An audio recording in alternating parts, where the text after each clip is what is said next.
Está entonces el resultado ya con el triunfo de Gabriel Boric, ya superó los 10 puntos de diferencia, que es lo que decíamos que iba a pasar en el conteo anterior, ya ha superado los 10 puntos y decíamos va a ser muy parecido el resultado, si hay que compararlo con algo histórico, del sí y el no, que fue 56 a 44 en el año 1988. Se convierte también Gabriel Boric en el presidente más joven de la historia de la República de Chile.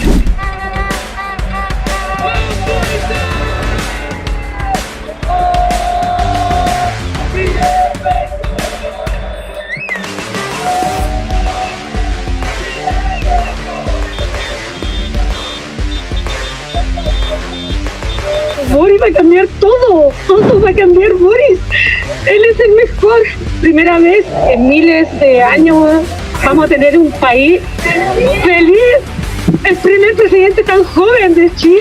¿Van a celebrar? Sí, a celebrar con todo por Boric. Gracias Boric. Arriba, libertad a los presos políticos. El anuncio que hizo el presidente de estos indultos que beneficia a 13 personas. Y también, bueno, la ya comentada atención con la Corte Suprema que le recordó al presidente Boric que el Ejecutivo y ningún otro poder del Estado tiene atribuciones para, analizar o determinar la culpabilidad de alguna persona. En el contexto de, no son delincuentes, dice, de los condenados por el estallido social, y también por Jorge Martelly. ¿Sabía usted que Luis Castillo tenía 5 condenas previas al estallido social? Ya se ha respondido esa pregunta en reiteradas ocasiones. No nos quedó claro si usted sabía los antecedentes. Ya contesté la pregunta. Ya contesté la pregunta. Le preguntaban al presidente si al momento de indultar a Luis Castillo Opaso había advertido su amplio prontuario. Nunca me sometía a nada, hermano mío, y la actúe firme, fuerte, y sigan así, compañero. Hasta el pasado viernes se encontraba tras las rejas, condenado a 4 años de cárcel por ley de seguridad del Estado, tras cometer reiterados delitos de desorden público, robo, daño calificado y maltrato de obra a carabineros. Todos estos en el marco del estallido social. Castillo cuenta con un historial mayor. Ya había recibido 5 condenas anteriores en los años 2005, 2006 y 2017. Y su nombre está ligado a 26 causas judiciales. Espero que es un tema que logremos dar por zanjado. Pasemos adelante la página y nos dediquemos a trabajar.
Venimos de San Joaquín, somos de los comités de allegados, las 3 uniones comunales vinimos hoy día a apoyar aquí el cambio de mando a Boric también, y le traemos un regalo, una carta.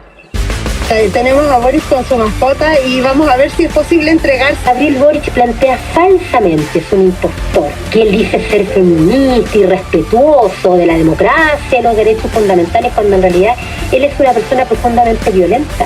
Se dice ser animalista y ahora le gustan los animales, y resulta que lanzaron un perro callejero grande que estaba muy asustado a una sala de clase que estaba cerrada. La meten al perro, lo golpean. El perro se asustó mucho al ser golpeado y ser lanzado dentro de una sala de clase. O sea, yo les pido a los animalistas que están confundidos, que no creo que sean muchos en todo caso, y que están hasta ahora apoyando a Boric, que reflexionen sobre la posibilidad de apoyar a una persona tan violenta, incluso con los animales, no solamente con las personas, sino con los animales, en el caso de Boric, como en este caso en que su grupo lanzaron este perro. Y esto dio lugar a que la Contraloría, y acá lo tengo, documento escrito de la Contraloría, el 14 de julio del año 2010, la Contraloría ordenó al rector de la Universidad de Chile de la época, Víctor Pérez Vera, a iniciar un sumario administrativo contra ese grupo de estudiantes donde estaba Gabriel Boric, para los efectos de que se investigaran todos estos hechos violentos. Aquí está.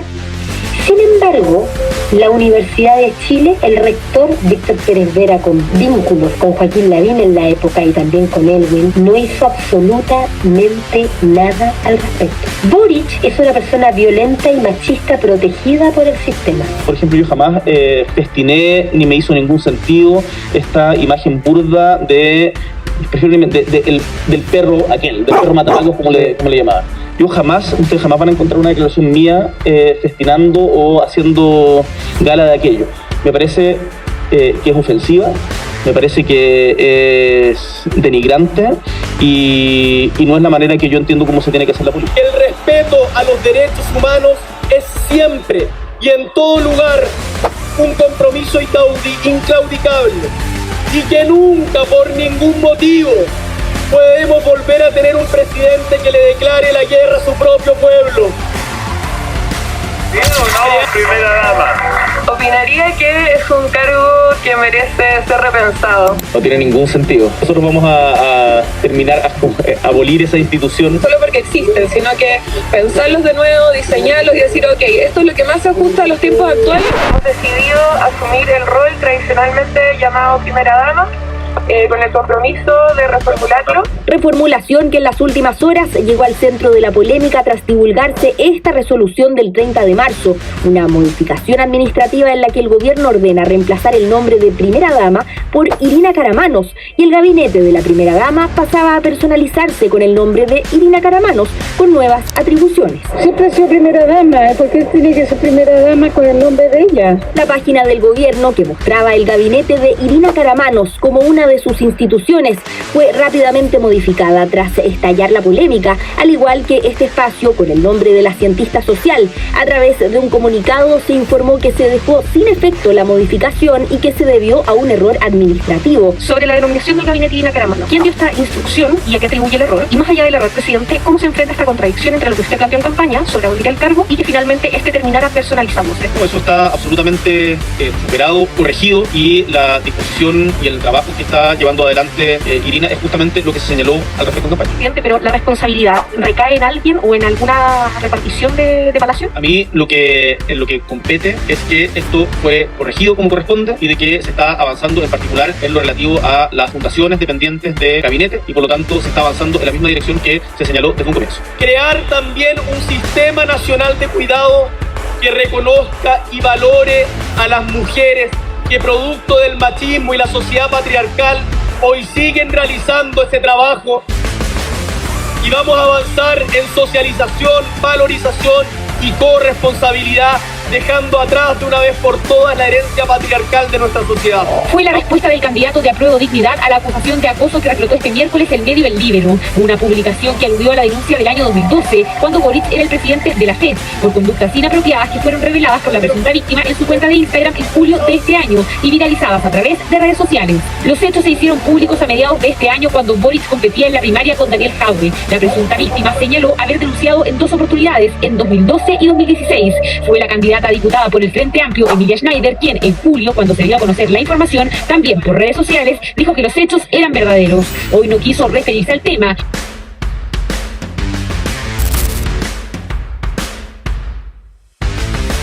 Es casi una ironía. A la misma institución a la que tantas veces entró como autoridad para combatir el crimen. Este jueves Manuel Monsalve lo hizo, pero ahora esposado y en calidad de imputado tras ser detenido por una denuncia de violación en su contra y otro intento de agresión sexual. Vamos a expandir los derechos sociales y lo haremos con responsabilidad fiscal.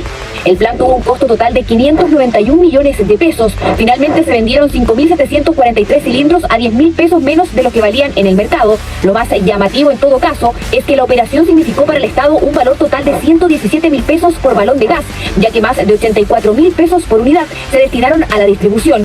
Lo haremos cuidando nuestra macroeconomía. La deuda pública se va a elevar a sobre el 41%, alcanzará su mayor nivel desde 1990. Y esto demuestra el deterioro de la economía chilena. Mayor nivel desde 1990. Este es el retroceso. El inicio de la tramitación de la ley de presupuesto 2024 ayer hizo que el ministro de Hacienda, Mario Barcel, defendiera el aumento del gasto público y de la deuda pública, señalando que el gobierno ha demostrado con creces la responsabilidad fiscal. Estas oficinas en 2023 aprobó el traspaso de más de 3.500 millones de dólares desde Corfo al Tesoro Público. Una parte de estos recursos provienen de los excedentes del litio, pero otra, el resto, del patrimonio de Corfo, el cual tuvo que ser liquidado para cumplir con las exigencias del Ministerio de Hacienda. Este movimiento es legal, pero también inédito. Es como financiar los gastos que una familia realiza vendiendo el sofá de la casa. El traspaso de platas nuevamente abre críticas sobre el gasto fiscal de este gobierno. Para solicitarlos el gobierno habría aludido a que estaba copado el nivel de endeudamiento. ¿Por qué sale Nicolás Grau? Eso como pregunta número 1. Y punto número 2, solo para hacer la observación, se le preguntó yo creo que 5 o 6 veces por los 1.500 millones de dólares que no correspondían a los excedentes del litio, que correspondían a liquidación de activos de la Corfo. Y él no responde. Él asegura que esto tiene que ver con excedentes del litio, y se le pregunta en 5 o 6 oportunidades qué pasa con esos 1.500 millones de dólares que correspondieron a otros activos, a excedentes, y él no responde. O sea, habla de desinformación de la gente que critica. Lo haremos bien y aquello permitirá mejorar las pensiones y la salud sin que posteriormente tengamos que retroceder. 2,5 millones de personas esperan por atención en el sistema de salud público, un 12% más que en el año 2023. Es la lista de espera para pacientes que necesitan una consulta con un especialista. Según expertos, la normalización de los tiempos de espera podría tardar hasta 10 años. El subsecretario de Redes Asistenciales, Osvaldo Salgado, insistió más de una vez que los problemas con listas de espera en el Hospital Sotero del Río eran puntuales y se estaba trabajando para dar solución a quienes efectivamente fueron eliminados por error. Los problemas con listas de espera en el Hospital Provincia Cordillera, revelados por Tele 13 pocos días después del escándalo del Sotero del Río, corresponderían al hecho aislado número 2. Se han ido conociendo durante los últimos días los informes de otros 4 casos aislados con problemas en las listas de espera en los hospitales de Talca, Antofagasta, Temuco y Rancagua. 300.000 atenciones siguen pendientes en la red de salud pública. Lista de espera con cifra histórica que tiene alarmados a los especialistas. Son 11 en total los recintos que están bajo investigación especial. En Talca el desorden era tal que Contraloría detectó 58 prestaciones médicas y cirugías registradas en una fecha posterior al fallecimiento de 56 supuestos pacientes. En Antofagasta se egresaron, es decir, eliminaron personas de la lista de espera por causal de fallecimiento, a pesar de que los pacientes estaban vivos. La Contraloría reveló nuevas irregularidades en O'Higgins y Araucanía. En este último hospital, pacientes que todavía esperan por atención de especialista también fueron eliminados por la causal de fallecimiento. Varios hospitales del sistema público suspendieron cirugías y tratamientos médicos porque ya no cuentan con presupuesto para poder adquirir los insumos necesarios para atender a sus pacientes. Una situación que es tan crítica que, pese a la reciente inyección de dinero adicional, se quedarían sin plata antes de fin de año. Secreto a voces que faltan insumos, también personal médico, y que las condiciones para atender a los usuarios no son las mejores. Hoy día vivimos una crisis de las peores de este hospital, y en el último tiempo he tenido 2 noches de turno sin anestesista. Eso implica que las pacientes están en riesgo vital, porque si nosotros tenemos que operar una cesárea de emergencia, que a veces tienen 5 minutos para salvar la guagua y la mamá también, y no tenemos un anestesista, puede haber una fatalidad. Fatalidad que ha estado muy cerca. No es una, son varias las mujeres que han tenido que dar a luz sin anestesia, sufrir por un parto, un momento que debería ser especial y termina siendo traumático.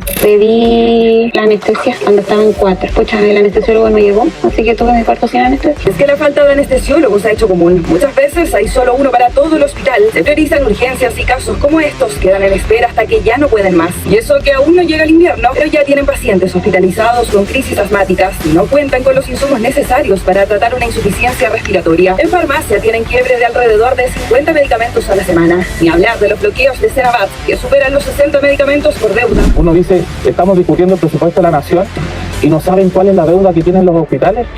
¿Cómo yo construyo algo sin saber lo que debo? De hecho, según la Subsecretaría de Redes Asistenciales, a finales del primer semestre de 2023, la deuda de hospitales públicos será de 76.000 millones de pesos.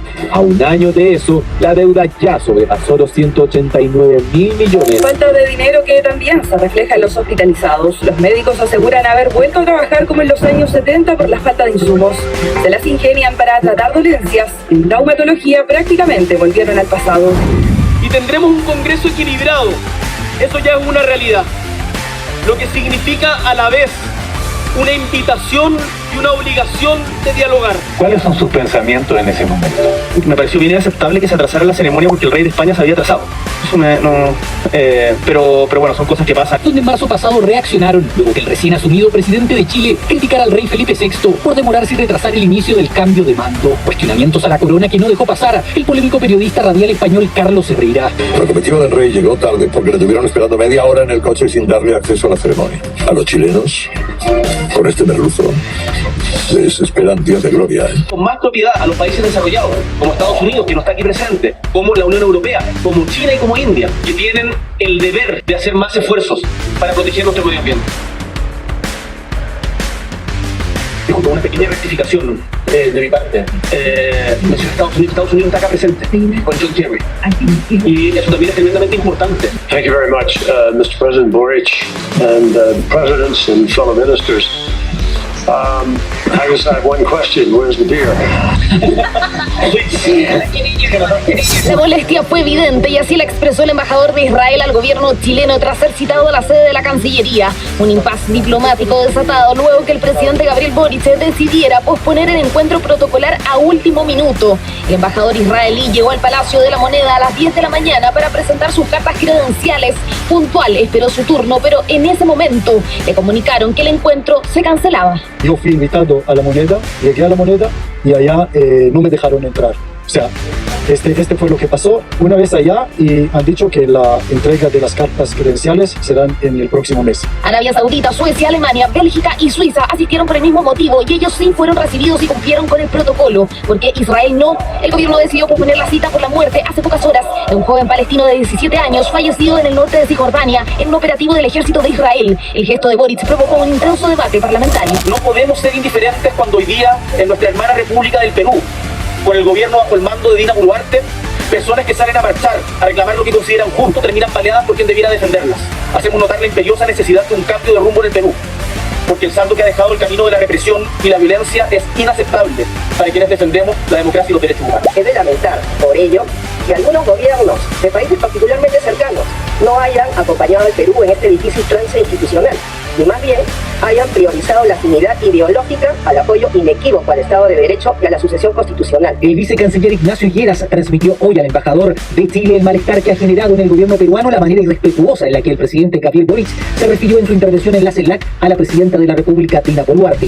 La portada del día de hoy del diario Correo de Perú, alusiva justamente al presidente Boric, le ponen hasta un parche en la boca, dicen, le cierran la boca debido a justamente lo que hizo el gobierno peruano de mandar esta nota de protesta, donde calificaron como irrespetuosos los dichos del presidente chileno. El presidente de El Salvador, Nayib Bukele, respondió a los comentarios que hizo el presidente de la República, Gabriel Boric, sobre él. A través de su cuenta de Twitter, el líder salvadoreño aseguró que lo importante no es que no se sientan identificados conmigo, estoy citando textualmente, sino que mis hermanos chilenos se sienten identificados con él. Para conseguir un objetivo loable, que es el deseo de seguridad que tienen las grandes mayorías de la población en cualquier país del mundo, se toman atajos en términos de las convicciones democráticas y del respeto a los derechos humanos, finalmente eso tarde o temprano termina pagando la cuenta. Solo se enfoca nuevamente desde la cuña de quién es más duro y más categórico y tiene las medidas más extremas para combatir. Al final creo que no estamos solucionando el problema de fondo y es pan para hoy y hambre para mañana. Pan para hoy y hambre para mañana, decía el presidente Gabriel Boric respecto a esta estrategia de Nayib Bukele, y como decimos, hubo respuesta por parte del mandatario salvadoreño por medio de su cuenta de Twitter. Planteó, pues este gobierno puede hacer dos cosas a la vez. Una buena estrategia de seguridad incluye la prevención y la represión directa del delito. Planteó, qué difícil ha de ser liderar un país teniendo tan poco sentido común, dijo Nayib Bukele refiriéndose al presidente Gabriel Boric. Gracias a Dios los chilenos son más que su presidente. Encontrarnos, discutir, persuadirnos. Por eso estamos acá en Los Ángeles y le agradezco al presidente Biden por la invitación que nos ha cruzado. Estamos acá para dialogar, para huir, y por eso tenemos la más profunda convicción, como han mencionado varios de las y los presidentes que me han antecedido, que para que eso funcione de verdad no pueden haber exclusiones. Acá debiéramos estar todos y no estamos todos. No me gusta la exclusión de Cuba, Venezuela y Nicaragua. ¿Y saben por qué? Porque sería distinto sostener en un foro como este, con todos los países presentes, incluso aquellos que decidieron restarse por esta exclusión, la urgente necesidad de la liberación de los presos políticos de Nicaragua, o también la importancia moral y práctica de terminar de una vez por todas con el injusto e inaceptable bloqueo de Estados Unidos al pueblo de Cuba. El 22 de enero, el régimen venezolano puso a Ronald Ojeda en una lista de 33 militares traidores a la patria y lo acusó de ser parte de una operación que bautizaron como Brazalete Blanco, un plan para derrocar a Nicolás Maduro. Cuando yo comienzo mi vida militar me doy cuenta que estoy a órdenes de un servicio criminal. Y aquí es donde comienza yo a darme cuenta de dónde estaba metido. No existe el Estado de Derecho, donde el respeto a los derechos humanos y el ataque a los derechos humanos es sistemático. Pocas semanas después de viajar a Cúcuta, Ojeda fue secuestrado en su departamento en la comuna de Independencia y asesinado horas después. La Fiscalía chilena ha reiterado en varias oportunidades que hay 2 sospechosos del crimen que huyeron del país y habrían ingresado a suelo venezolano. El fiscal Barros ha insistido en que estos prófugos tienen vínculos con el Tren de Aragua y estarían en Venezuela, pero el fiscal William Saab nos sorprende con su respuesta. Esos 2 presuntos indiciados, miembros del Tren de Aragua, que señala la justicia chilena, no viven en Venezuela y no están en Venezuela. Pero mi pregunta es esta: ¿por qué si uno de ellos tiene antecedentes por participar en 3 secuestros en Chile, por qué la justicia chilena no lo detuvo? ¿Quién es culpable aquí de la impunidad y del crimen? De una investigación más pirata, más mediocre, ridícula, más llena de vacíos legales e incongruencias que la que presuntamente hizo la Fiscalía General de Chile sobre el caso de Ronald Ojeda. Es lo primero. Pasa de una manera infame a la historia de lo que no debe hacerse en derecho. Una clase magistral, claro, pero de lo más aberrado, bruto y yo diría cobarde, que no solo vincula a la Fiscalía General de Chile, vincula al presidente de esa nación que sabemos es una persona con daños cognitivos básicos, que no sabe si va a caminar a veces a la derecha, a la izquierda, que se cae cuando camina, que no tiene una noción de lo que habla. Boric lamentó este viernes el sobrenombre merluzo que ha recibido en redes sociales y que también dijo le gritan en la calle.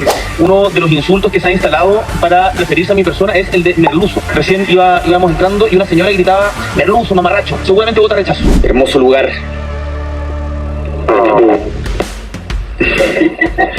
No fui yo.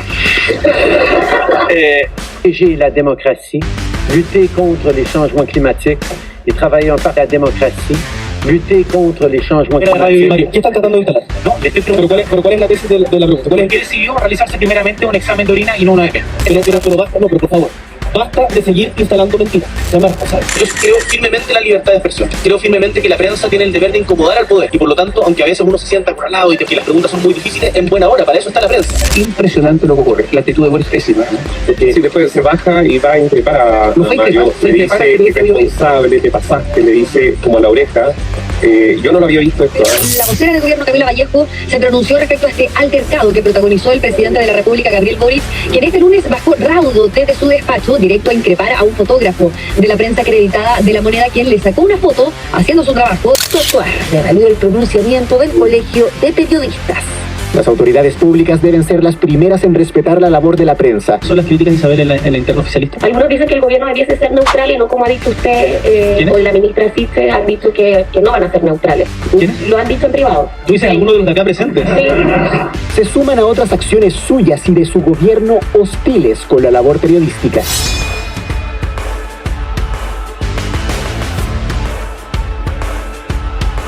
Cuando vaya a votar no se queda atascado, ¿ah? ¿Cómo le pasó ayer en un tobogán ahí que fue noticia? Ahí está la durante toda la jornada. Esas piernas que se ven ahí moviéndose son la impresión.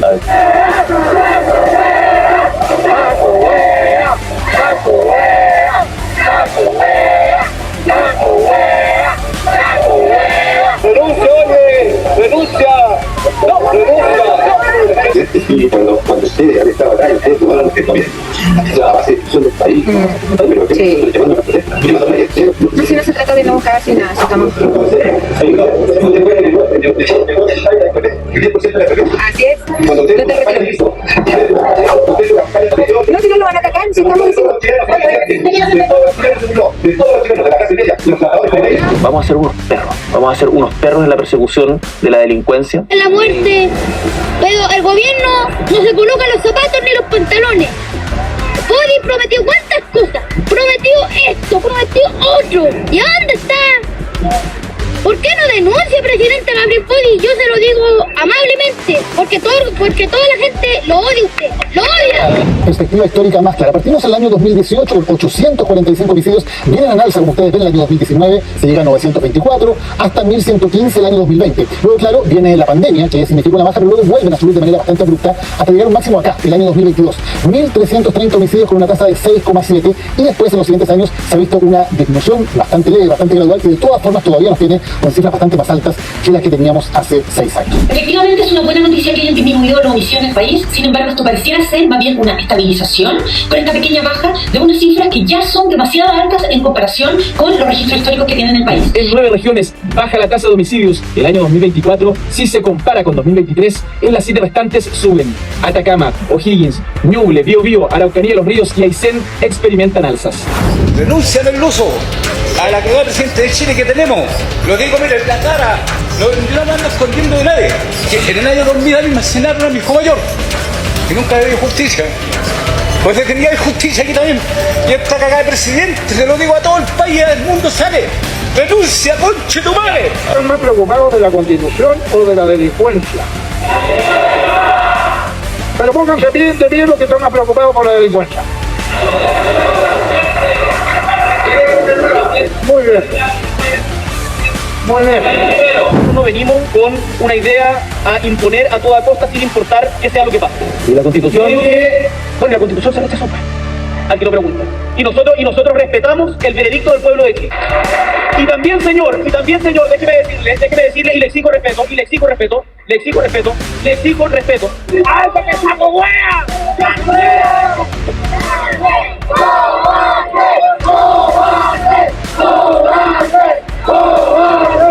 Levantó un artículo y le vamos a dar el crédito, en el que dan cuenta de una contratación de Isabel Santibáñez Boric, prima del presidente Boric, una contratación ocurrida el año 2023 que se ajusta a la ley pero no a la norma. El hermano del ministro de Economía, Nicolás Krause, suma la cartera de Desarrollo Social. La hermana de la diputada de Comunes, Claudia Mix, ya es seremi de Cultura en Valparaíso. El hijo de la constituyente de extrema izquierda, Beatriz Sánchez, es nombrado jefe de gabinete de la Seremía de Educación de la región metropolitana. Fue nombrada embajadora de Chile en México el 9 de noviembre de 2022 con un sueldo bruto mensual de $15.964, aproximadamente 13 millones de pesos. El exconvencional independiente Patricio Fernández figura contratado horarios en la Subsecretaría de las Culturas y las Artes. Su tarea es ser asesor para la conmemoración que prepara el gobierno de los 50 años del 11 de septiembre de 1973, con un horario bruto de 3.3 millones de pesos. Son al menos 20 los exconstituyentes que se incorporaron al sector público tras el fracaso de la convención. De esos, 11 forman parte del gobierno central, con salarios que superan los 2.7 millones de pesos brutos que recibían por ser parte del órgano redactor. A la Subsecretaría del Interior llegaron los abogados Ricardo Montelo Allende con una remuneración bruta mensual de 6.9 millones de pesos. En la subsecretaría se encuentra la compañera de partido del presidente Boric, Constanza Schonhaus, con un sueldo bruto de 4 millones de pesos. César Valenzuela Más, abogado y militante socialista, con un sueldo de 5.1 millones de pesos brutos. Tatiana Urrutia Herrera, de Revolución Democrática, con un salario de 1.1 millones de pesos. Otros 8 ex convencionales se desempeñan en municipalidades y 3 en gobiernos regionales. María Fusoyarzún, profesora de filosofía y militante de Revolución Democrática, asumió como jefa de gabinete de la Seremi de Salud de la región de Valparaíso, recibe un sueldo de 3.6 millones de pesos.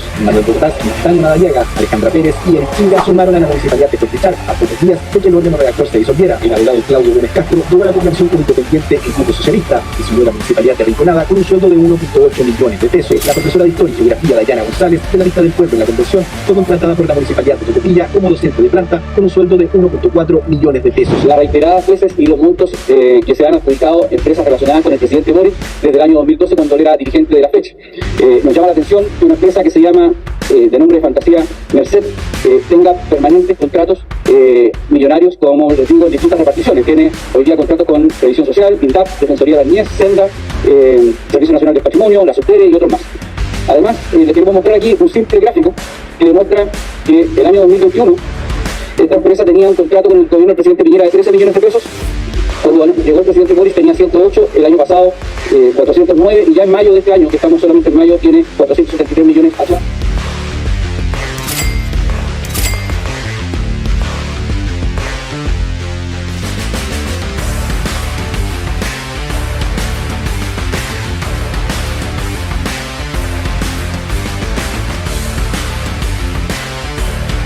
¿Errores cometió Allende, en su opinión?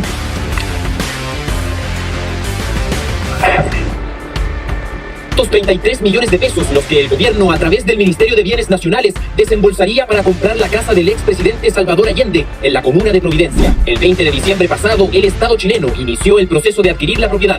Así lo informaban a través de este comunicado, porque salió a la luz que una de las propietarias de la casa es la ministra de Defensa y nieta de Allende, Maya Fernández. Otra de las propietarias sería la senadora socialista Isabel Allende. Es, junto a su hermano Alejandro, dueña de una parte de la propiedad tras una cesión de su tía, la senadora Isabel Allende, quien también posee un un tercio de la casa, cuyo avalúo fiscal asciende a más de 500 millones de pesos. El problema es que la Constitución prohíbe a los ministros celebrar contratos con el Estado, lo mismo para diputados y senadores, que arriesgan incluso la cesación del cargo. Y los cuestionamientos no solo son hacia el gobierno. Es preocupante que a Contraloría, al tomar razón, no haya observado estas dos normas constitucionales que establecían una prohibición categórica. Detener una tramitación porque creemos que en las actuales condiciones de la comunidad de herederos de la familia Allende no es posible continuar con la adquisición de esta residencia. Marcha atrás en un proyecto que tenía fines patrimoniales, pero que se encontró con una norma de la Constitución que el Ejecutivo no vio venir. Por primera vez abordó la inédita resolución tras la firma de la compraventa pese a la prohibición constitucional de los legisladores para celebrar contratos con el Estado.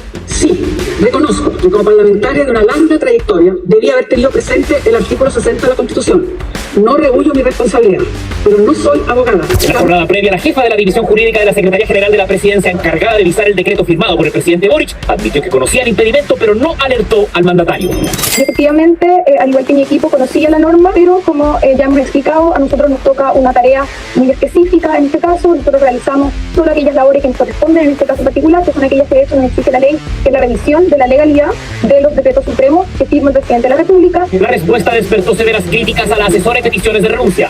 En medio de la crisis desatada por el caso Convenios, el ministro de Vivienda, Carlos Montes, presentó hoy una agenda de probidad para su cartera y ahí afirmó que el gobierno se la jugará para recuperar todos los recursos traspasados a la Fundación Democracia Viva. El caso de Democracia Viva que genera una serie de cuestionamientos que ya le han costado el puesto a 5 autoridades del gobierno desde que estalló el caso Convenios. Revisamos cuáles han sido esas bajas. El primero fue el Ceremi de Vivienda de Antofagasta. El 17 de junio, Carlos Contreras debió renunciar cuando apareció públicamente el caso de los convenios firmados por esa seremía con la Fundación Democracia Viva. Una semana después, Tatiana Rojas, también militante de Revolución Democrática, dejó la Subsecretaría de Vivienda y Urbanismo en medio de cuestionamientos que apuntaban a que la autoridad había sido alertada previamente de estos millonarios convenios. Luego, el escándalo pasó a la región del Maule. El 7 de junio, Rodrigo Hernández, Ceremi de Vivienda para esa región, debió renunciar por firmar una autorización en favor de la Fundación Urbanismo Social, donde había trabajado antes de asumir en el gobierno, que se estaba inhabilitado para hacerlo. Y de ahí los problemas pasaron al Ministerio de Cultura, porque el viernes fue turno de la subsecretaria de las Culturas y de las Artes, Andrea Gutiérrez. El gobierno abrió un sumario luego de que la autoridad reconociera que firmó 2 convenios con una ONG en la que había sido parte de su directora. Y ayer se produjo la quinta caída hasta ahora, nuevamente en el Ministerio de las Culturas. La Ceremi de la región metropolitana,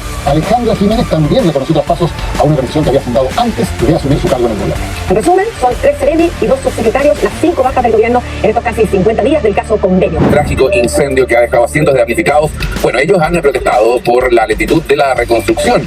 Incluso han comenzado una huelga de hambre, algunos de ellos para presionar a las autoridades. De la lenta ayuda en los sectores afectados del gran incendio de Viña del Mar durante febrero del año pasado. Ellos comentan principalmente que se ha estado dando cuenta de una reconstrucción bastante lenta. Los bonos de acogida también, ellos comentan de que en algunos casos no se ha llegado con esta ayuda o se ha cortado en el transcurso de los meses desde que pasó este incendio. Juntarse con las autoridades del país, entre ellos el presidente Gabriel Boric, la ministra del Interior, el subsecretario Luis Cordero y también el ministro Mario Marcel, para saber dónde están los recursos destinados a la reconstrucción. Las palabras de quienes han estado iniciando esta medida a continuación. Lamentablemente las autoridades hasta el día de hoy todavía no dan respuesta a las distintas solicitudes. Ellos no tienen una estrategia.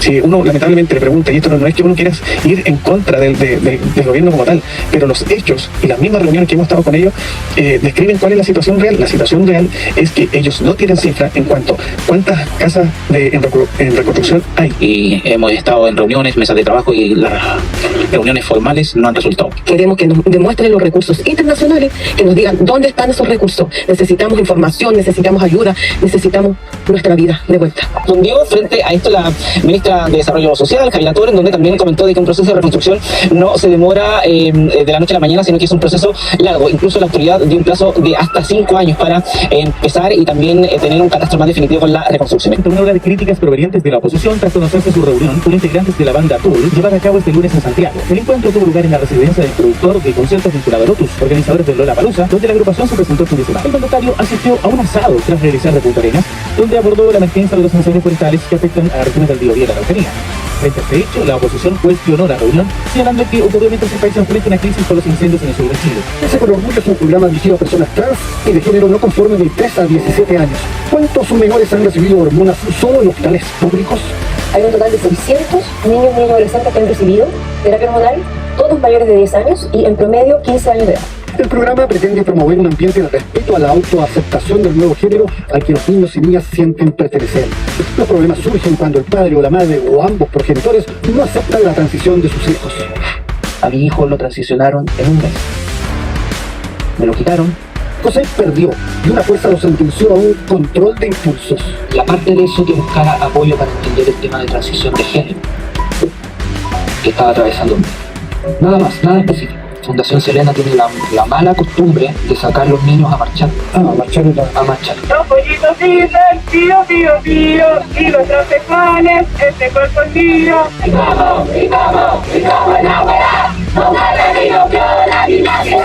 Nunca pretendemos imponerle algo a las familias, muy por el contrario, lo que se pretende, porque también ahí tenemos que tomar en cuenta el interés superior del niño y los derechos que adquiere el Estado o alguien se va a preocupar de los intereses superiores del niño al margen de la decisión de los padres. El interés superior del niño precisamente es un concepto jurídico que está por sobre otras consideraciones. Por sobre también el deseo y la educación o la forma en que ellos quieren educar a sus hijos. No se trata de eso, se trata precisamente de incorporar a las familias en un proceso que es difícil, que es complejo, en el que las familias son más necesarias que nunca. No quieren incorporarse.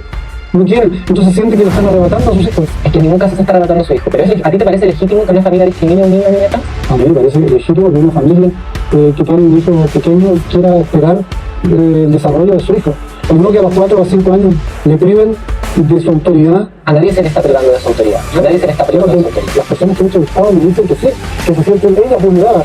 Y que en el fondo hay alguien, un médico en el hospital, que decide eso, e incluso se ha llegado a un juez que les dice, oiga, la señora está equivocada, está viviendo en otro siglo, y en el fondo las privan de su autoridad paterna, porque el Estado le está diciendo cómo tiene que llevarse a ese niño que alguien declara que es trans, o que él señala que es trans, aunque me parece raro que un niño de 4 o 5 años tenga el discernimiento suficiente para decir yo quiero ser niño, quiero ser niño. Que el Boris se ponga las pilas y que no haya más delincuencia. Que no haya más atentado a mi país, que se limpie una vez este país porque necesitamos un hueón grande, no una mierda como él. ¿Puedo decirlo? Ya lo dijo, ya lo dijo al aire. Ya lo dijo. Así que no se preocupen. De la delincuencia, de los portonazos, de todas esas cosas que nos respetan a las mujeres, tantos extranjeros que han llegado, bueno como malo. Eso me gustaría, Boris, ponete las pilas, weón, si no te hagas la suya nomás.